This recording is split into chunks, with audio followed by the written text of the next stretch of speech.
Guys, kali ini kita masuk episode yang kedua, uh, terkait dengan bagaimana kisah kekalahan pasukan Batalan Teratai Korps Brimob dari pasukan Volunteer pada operasi Seroja.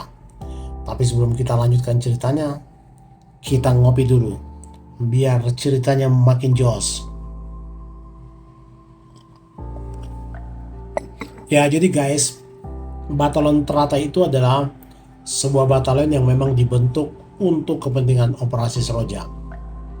Nah, sebelum Batalion Teratai ini dibentuk, sebenarnya sudah ada satu detasemen dari kepolisian, kemudian terutama dari bekas resimen pelopor yang memang sudah dilibatkan dalam pelaksanaan operasi Seroja, yaitu yang disebut dengan namanya detasemen Alap-Alap, yang dia terdiri atas dua peleton pasukan Brimob mantan resimen pelopor, yang kemudian dalam pelaksanaannya itu mereka bergabung di dalam pasukan TNI yang mereka ditugaskan untuk menggempur dan menyerang pasukan Volunteer yang ada di Timur Timur.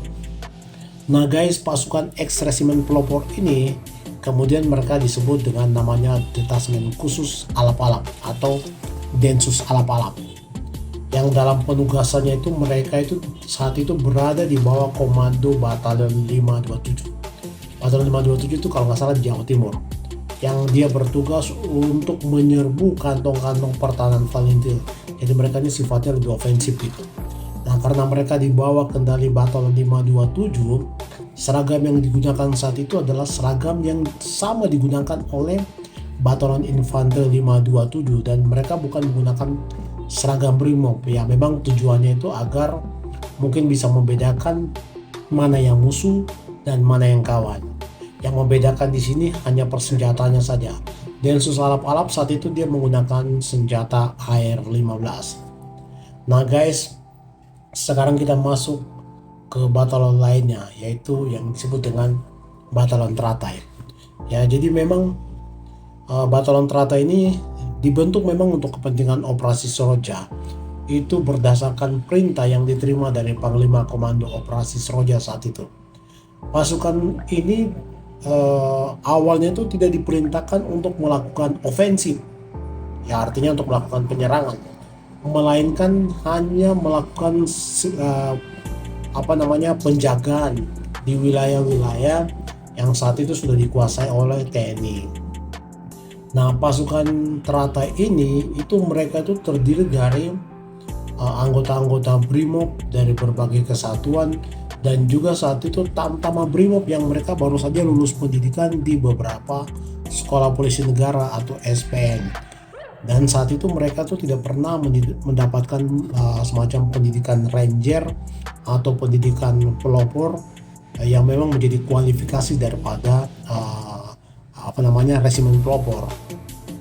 Nah, dalam beberapa kesempatan latihan pasukan ini tuh dia memang hanya berlatih untuk hal-hal yang sifatnya untuk penanggulangan huru-hara, kemudian melaksanakan tugas-tugas kepolisian secara umum, dan mereka tuh sangat jarang, bahkan tidak pernah mereka itu melakukan semacam latihan taktik dan teknik tempur, kecuali mereka dapatkan pada saat mereka awal pendidikan di sekolah polisi negara.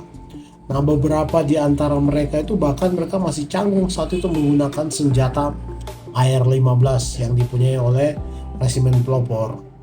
Nah, mereka saat itu di kesatuan lamanya itu mereka lebih banyak menggunakan semacam senjata US Carabine.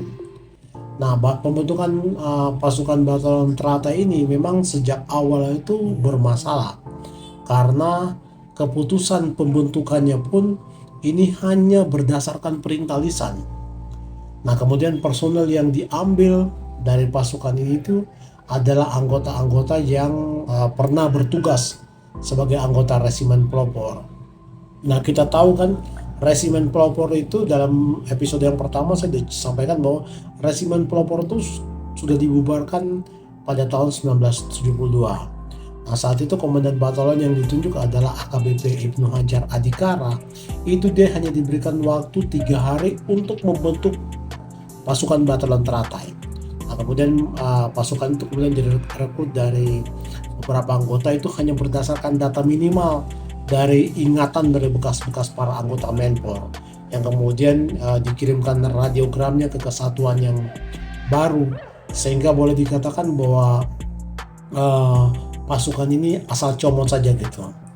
Namun demikian saat itu AKBP Ibnu Hajar sebagai komandan batalion dia tidak begitu khawatir, karena saat itu dia penugasan awalnya itu hanya penugasan yang sifatnya teritorial terhadap atau penugasan sifatnya untuk tugas-tugas kepolisian di daerah-daerah yang konflik. Guys, nanti di episode ketiga kita akan bahas bagaimana perubahan perintah dari pasukan teratai untuk pengamanan, kemudian dia menjadi pasukan tempur, dan bagaimana pasukan teratai itu bisa kalah dari pasukan volunteer pada peristiwa Minggu Palma yang kelabu, yang akhirnya mereka menjadi semacam bahan bulian dari kesatuan lain. Salam hormat guys. Kita habisin kopinya dulu.